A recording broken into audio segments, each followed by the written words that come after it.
सोनबरवा पर रत्नेश सदा, ये पहले भी जीते थे। अलौली पर श्री रामचंद्र सदा, यहां देखिए जरा राजगीर पर कौशल किशोर, एकमा पर धूमल सिंह और इधर मोरबा पर विद्यासागर निषाद। इसके पीछे दलील जेडीयू की यह है कि इनमें से जो 5 सीटें उनमें से 2 पर तो हमारे विधायक जीते हुए थे ही, बाकी पर तो आरजेडी जीते थी, उसको हम हरा सकते हैं। चिराग पासवान का दावा कहां से आ गया? कुल मिलाकर इसमें बहुत सारी चीजें परत दर परत अगर आप देखें तो ऐसी हैं जो इशारा करती हैं कि सब कुछ ठीक नहीं है। गुरु प्रकाश पासवान क्या इस बात को मानेंगे या सिरे से खारिज कर देंगे? गुरु प्रकाश पासवान जो है वो ये है, आपके सामने कह रहा हूं, ये क्यों है? नहीं, देखिए दिनेश गौतम जी, मैं आपको एक बात स्पष्ट कर देता हूं। अभी नॉमिनेशन की तारीख समाप्त होने वाली है। हमारे 243 के 243 लोगों को सिंबल दिए जा चुके हैं, सब फील्ड में हैं, सब तैयारी कर रहे हैं। दूसरी तरफ तो अभी बोहनी भी नहीं हुआ है। कम से कम हम लोग ऑलरेडी हमारे यहाँ पूरे सौहार्दपूर्ण वातावरण में UEM Jaipur is a perfect target for prospective students aspiring for good jobs, good education with future-ready skills. समन्वय के साथ, सहयोग के साथ, शांतिपूर्वक तरीके से हो गया। आज भारतीय जनता पार्टी, चिराग पासवान जी की पार्टी, जीतन राम मांझी जी की पार्टी, उपेंद्र कुशवाहा जी की पार्टी और जनता दल यूनाइटेड में पूरे समन्वय के साथ, पूरे सहयोग के साथ, विधिवत तरीके से, शांतिपूर्वक तरीके से ये गठबंधन सीटों का प्रकाश सर, आप तो एकेडमिशियन हैं और आप ये भी आप बहुत विद्वान आदमी हैं।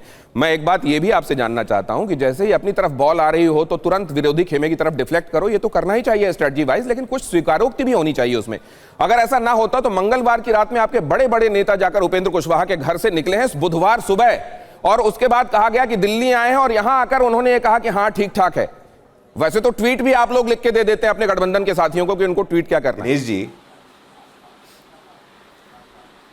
नहीं दिनेश जी, आपने मुझे लगता है कि आज उपेंद्र कुशवाहा जी का लेटेस्ट बाइट नहीं सुना है। सुना है सर। उपेंद्र कुशवाहा जी के शब्द हैं, मैं उनके शब्दों को रिपीट कर दूं, आप कहिए तो। उन्होंने कहा है कि भाई एनडीए जीत रहा है, एनडीए में सब ठीक है। आप निश्चित रूप से सवाल पूछिए, और स्वीकारोक्ति तो है ही ना। हम स्वीकार कर रहे हैं इस बात को कि पूरे समन्वय के साथ, पूरे सहयोग के साथ, बिना किसी प्रकार के, बिहार में कहते हैं छीछा लेदर के, बिना किसी अव्यवस्था के, बिना किसी भी हल्ला बोल के, बिना किसी चिल्ला चोट के, यहाँ पे शांतिपूर्वक तरीके से हो गया है। उपेंद्र कुशवाहा जी अच्छा, तो दर्शकों को, हमारे दर्शकों को ये बता दीजिए, विजय कुमार सिन्हा जी के नामांकन में खुद जीतन राम मांझी प्रियंका जी के पास जाने वाला हूं, लेकिन सर एक बात आपसे छोटी सी, अगर आप दर्शकों के सामने, और ये ब्रेकिंग न्यूज होगी, मैं इसको रिपीट भी कर दूंगा, कि महुआ को लेकर क्या अश्योर किया है आपने उपेंद्र कुशवाहा जी को कि बाहर आकर वो ये बात कह रहे थे? क्या ये कहा है आपने कि एमएलसी आप जिनके लिए चाह रहे हैं, दीपक जी को एमएलसी बना के हम विधानसभा भेज देंगे, मंत्री तो वैसे बन जाएंगे?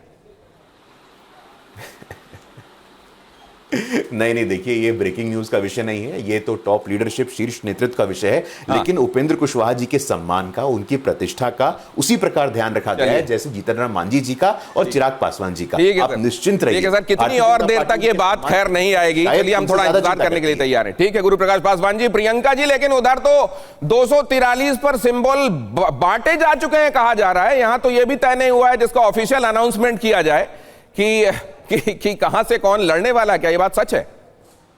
दिनेश जी, कैसा सिंबल बांटा गया है, प्रॉपर लत्तम जुत्तम चल रहा है वहां पर। आप बिगिनिंग से ही देख लीजिए, उपेंद्र कुशवाहा जी का आपने भी लाइन रिपीट किया। कहाँ हम कह रहे हैं एवरीथिंग इज वेल, कि हमारे यहाँ वेल है, वो कह रहे हैं ऑल इज नॉट वेल। खाना तक नहीं बन रहा है उनके यहाँ, खुद बता रहे हैं कार्यकर्ता। एक मिनट के लिए आपको रोक रहा हूं आपकी इजाजत से, वो इसलिए क्योंकि एलजेपी की लिस्ट आ गई है, आपकी दिलचस्पी भी होगी, जरा आपके लिए पढ़ देता हूं। बिहार चुनाव के लिए एलजीपी रामविलास पासवान, मतलब चिराग की पार्टी, उनकी पहली लिस्ट आई। एलजेपीआर ने 14 उम्मीदवारों की लिस्ट जारी की। मखदूमपुर से रानी कुमारी, मखदूमपुर आपको मालूम होगा, यहां से हम के जो मुखिया हैं वो जीत कर आते रहे हैं। यहां से जीतन राम मांझी की दावेदारी बड़ी तगड़ी रही है, लेकिन मखदूमपुर से रानी कुमारी को एलजेपीआर ने उम्मीदवार बना दिया। दरौली से विष्णुदेव पासवान को टिकट, गरखा से सीमांत मृणाल बने उम्मीदवार, बखरी से संजय कुमार को मिला टिकट। और कहा यह जा रहा है कि बोध गया और मखदूमपुर को लेकर खासतौर से जीतन राम मांझी बड़े टची रहे हैं। और यहां जीतन राम मांझी को यह खबर पहुंची होगी तो क्या अब उनको मना लिया गया है, अब कहीं कोई रार नहीं दिखेगी, कई जगहों पर फ्रेंडली फाइट दिखाई देगी, इस बात का भी इंतजार रहेगा। लेकिन प्रियंका जी अपनी बात पूरी कीजिए जल्दी से प्लीज। देखिए, जैसा कि आपने खुद बताया, मखदूमपुर सीट और बोधगया सीट को लेकर के सीधे जीतन राम मांझी जी बोले हैं कि हम भी अपना कैंडिडेट वहां से फील्ड करेंगे। इतना नहीं, वो कह रहे हैं देखिए आगे क्या होता है। पूरी चुनावी प्रक्रिया से नीतीश कुमार पूरी तरह से गायब है। सिर्फ 3 लोगों का नाम हमको सुनने को मिल रहा है, वो विजय चौधरी जी हैं, ललन सिंह जी हैं और संजय झा जी हैं। इनके अलावा कोई है नहीं। आप खुद देख लीजिए, इनके सांसद बोल रहे हैं हम लेटर लिख रहे हैं इस्तीफा देने के लिए, कुछ सुनवाई नहीं है, नीतीश कुमार से मिल नहीं पा रहे। वहीं दूसरी तरफ तेजस्वी जी हैं, आज हमारे भविष्य के मुख्यमंत्री, लेकिन ये आज कैसे जाकर हुआ के प्रियंका नॉमिनेशन जी? फाइल करके आए हैं। एक सेकंड के लिए रोक रहा हूं मैं आपको। मैं ये जानना चाहता हूं कि पहले लालू जी ने कई लोगों को सिंबल बांट दिए, तेजस्वी ने वो सिंबल फिर वापस कराए कि नहीं अभी पार्टी के पास रहने दीजिए, बाद में आपको देंगे। अभी हथुआ हो, महुआ हो, ये राघोपुर हो, वो इस्लामपुर हो, वो संदेश हो, इन तमाम जगहों से आपके कैंडिडेट जाकर वहां नामांकन भराई कर रहे हैं। यहां तो अभी अनाउंस भी नहीं किया गया है कि कहां से कौन। नहीं, ये गलत खबर है और मुझे जहां तक मालूम है कि ये फेक न्यूज है और जिनको टिकट देना है या जिनको बताना है कि आप जाके लड़िए, वो बताया जा चुका है। और सीधी बात मैं कह रही हूँ दिनेश जी, हो सकता है कि फोकस किनका किधर है एनडीए का मुझे नहीं मालूम। अच्छा, तो आप ये बताइए, अगर ये फेकिंग न्यूज है, अगर ये फेकिंग न्यूज है प्रियंका जी, तो तरीका क्या है? तरीका, प्रोसेस क्या है? प्रोसेस ये है कि पहले बताया जाए कितनी सीटों पर कौन लड़ रहा है, फिर ये बताया जाए कहां से कौन लड़ रहा है, और उसके बाद कैंडिडेट सामने आए, या पहले कैंडिडेट जाके नाम भराई कर दे, उसके बाद ये बताया जाए कि किसको कितनी सीटें मिल रही है और कौन कहां से लड़ रहा है?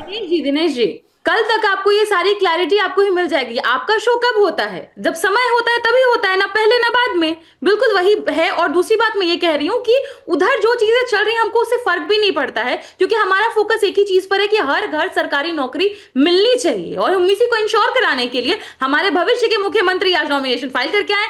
नीतीश जी नॉमिनेशन फाइल करेंगे क्या? ये आपकी दलीलों का बहुत बार मैं मुरीद होता हूं, लेकिन ये वाली जो दलील है ना कि जब समय होगा तब शो होगा। अरे मैडम, उसके पहले एक प्रोसेस है। सुबह हम एडिटोरियल मीट में तय करते हैं कि आज का क्या सब्जेक्ट होने वाला। प्रोसेस होने के बाद शाम को 6 बजे आपके सामने पूरी तैयारी के साथ हाजिर होते हैं। ऐसा नहीं होता कि सुबह यहां पे आके हम शो कर लें और बाद में तय करें कि शो क्या होने वाला